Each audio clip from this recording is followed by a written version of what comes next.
possession on your credit and you want to get that ish off? I have, and I'm going to tell you a story. Okay, so the year is 2016. I'm working at Walmart. I'm living the time of my life. I have my own little 2017 Mitsubishi Mirage, and it's fine. But one of my homegirls hit me up, and I was like, Shani, can you co-sign for me a student loan in a car? You know what my dumb ass did? I co-signed for my friend because that was my homie. So A student loan and a car? It's about crazy. I co-signed for her to get a car. We go to the car lot. We sit there. She picks out the car that she wants. Boom. They ask us, they ask us a few questions. And this is where I should have woke up and had some sense. But you know what? Me being as dingy as I was back then, didn't have no sense. Mm-hmm. So they asked us, do you have a job? I had a job. And they was like, okay, you got a job. You got a decent credit score. It was pretty good. They was like, well, what do you have? They're talking to my friend. She's like, I'm a full-time student, but I need a car to get a job. And I was like, okay, good point. So that was like, since I was the only one that had a job and, established credit, they put me as a front end signer. So this was basically my car. And she was like on the back end. So I co-signed for this girl to get this car. And I was like, whatever. And we leave, and she used her student loan to pay the down payment on the car that I also co-signed for. Yeah, this is embarrassing, but it's for educational purposes. So 2 months go past, and she gets her first car note, and it's late. They call me, Miss Gilmore, you're late on your car note. Because I co-signed for it, I'm equally responsible for this car note. So I called her and I was like, girl, what are you doing? You need to pay your car note. And she in the most calmest way had an attitude. She's like, okay, we need to figure out how to get your number off so you can stop harassing us about money to pay this car note. I'm not harassed. I was like, okay, I was real easy. I'm not going to pick no fight with nobody. And I could understand where she was coming from. But this is also my credit on the line. So, after that, they didn't call me no more. They just kind of magically disappeared. So they didn't call me no more. And, time goes on. I'm living my best life. I started working at Walmart. I got me a better job. And I moved to Memphis with my boyfriend. And in November of 2017, my little Mitsubishi Mirage, got pushed from one intersection to the next intersection, and my car was totaled. So you know what that means? I need to get a new car. Luckily, so it was time for me to go car shopping. Me and my fiance now, we went to a car lot.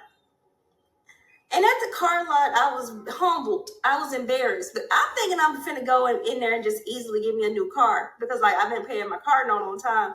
And I haven't heard any bad news. I haven't got no letters in the mail, nothing like that. And the man comes to me and he was like, Miss Gilmore, you got like a 400 credit score. I was like, what? He's like, yeah, we can't do nothing. You're gonna need at least $4,000 down. I was like, $4,000 down. So I was like, okay. I left. I pulled my own credit, and I was like, oh, I had a repossession. Oh man. On my credit, and I was like, I had my card, and it was just total, but I shouldn't have had a repossession on my credit. So I called the girl and I was like, what happened? I was like, have you been struggling to pay your car note? And I think she got a little upset with me. So I was like, okay, I wasn't getting anywhere with her. So I called the lender, and the lender told me that, yeah, she got a repossession, bought the car back, and she was about to get the car repossessed again. And I was like, bro. This is crazy. I was starting to get real upset with her.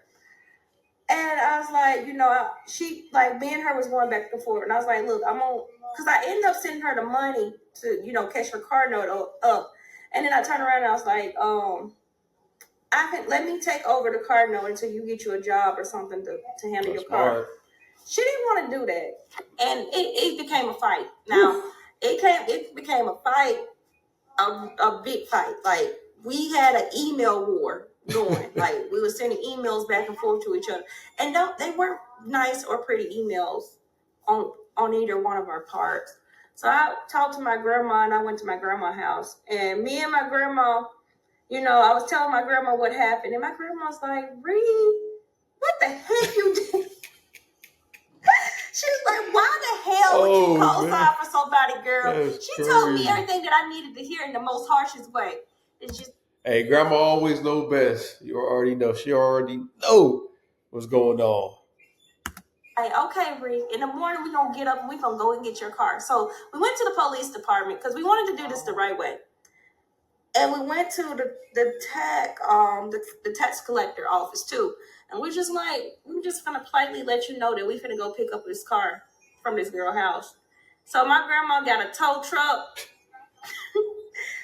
She got a tow truck. She rang the doorbell. No one was home. I thank God that no one was home because this probably wouldn't have went the way it did. That man hooked that car to that tow truck. She went and got a new key made for the car. The car was out of gas. My grandma put some more gas in my car. And like the man that did the man made me a new key. He's like, well, even if she do try to find this car, her key will no longer work because he deprogrammed her key and reprogrammed me a new one.